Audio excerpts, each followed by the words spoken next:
सुजाता, आपका सवाल मैं सुन नहीं पाई हूँ, बहुत सी भीड़ थी। अभी राज्यवर्धन सिंह राठौर अंदर गए हैं, लेकिन राज्यवर्धन सिंह राठौर एक और केंद्र का चेहरा जिसे इस बार बीजेपी ने उतारा है।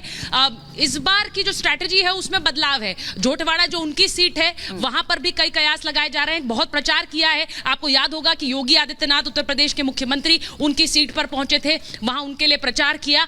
ऐसे में राज्यवर्धन सिंह राठौर के लिए अपनी ये सीट एक चुनौती है, लेकिन इसी के साथ साथ बीजेपी इस बार पूरी ताकत झोंक चुकी है। योगी आदित्यनाथ आए, प्रधानमंत्री ने रोड शो कई किए हैं। जरा आगे की तरफ चलिए।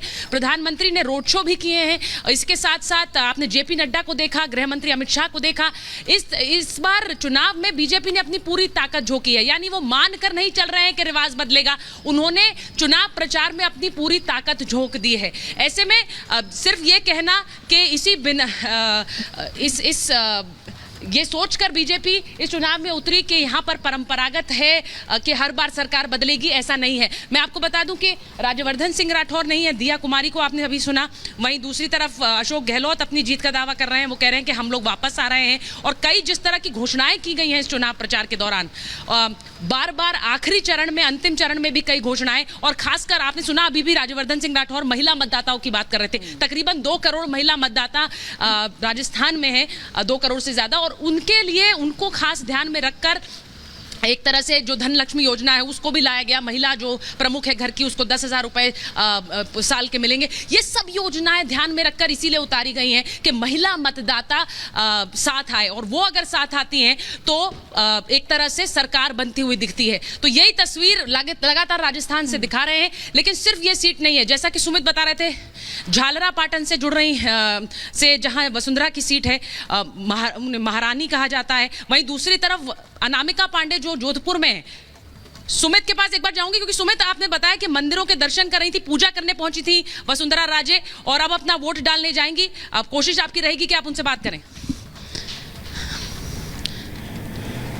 जी बिल्कुल सुचरिता, क्योंकि जिस तरीके से अपने घर से निकली थी उसके बाद उन्होंने यहाँ पर एक प्रसिद्ध हनुमान मंदिर है, वहाँ पर दर्शन पूजन किए हैं।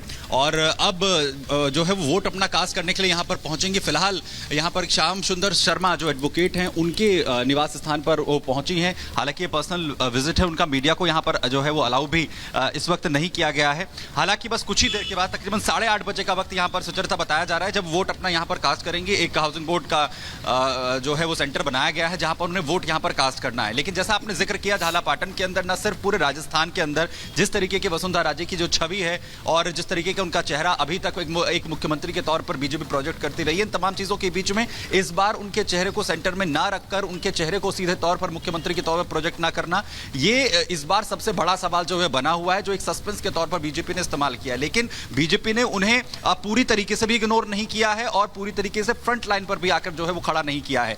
गजेंद्र शेखावत भी लगातार इसी तरीके के बयान जो है वो लगातार दे रहे हैं, क्योंकि उनका भी नाम सबसे ज्यादा महत्वपूर्ण उन नामों में है, उन चर्चाओं में है जिसमें कहा जा रहा है कि वो भी मुख्यमंत्री जो है वो हो सकते हैं। लेकिन बीजेपी और जो है और साफ तौर पर खुद वसुंधरा राजे इन सवालों को लेकर चुप रही हैं, उन्होंने चुप्पी साधी है। और ये जो चुप्पी है, यही लगातार एक बड़ा कहीं ना कहीं वैक्यूम क्रिएट कर रही है कि क्या राजस्थान के अंदर इस तरीके की जो सिचुएशन या स्थिति आ चुकी है कि बीजेपी अपना चेहरा जो है वो बदले, और इसका फायदा वो कहीं ना कहीं बीजेपी को डायरेक्टली, क्योंकि उनका जो कैलकुलेशन है वो यहाँ पर वो अपने हिसाब से जो है यहाँ पर सोचते हुए नजर आ रही है।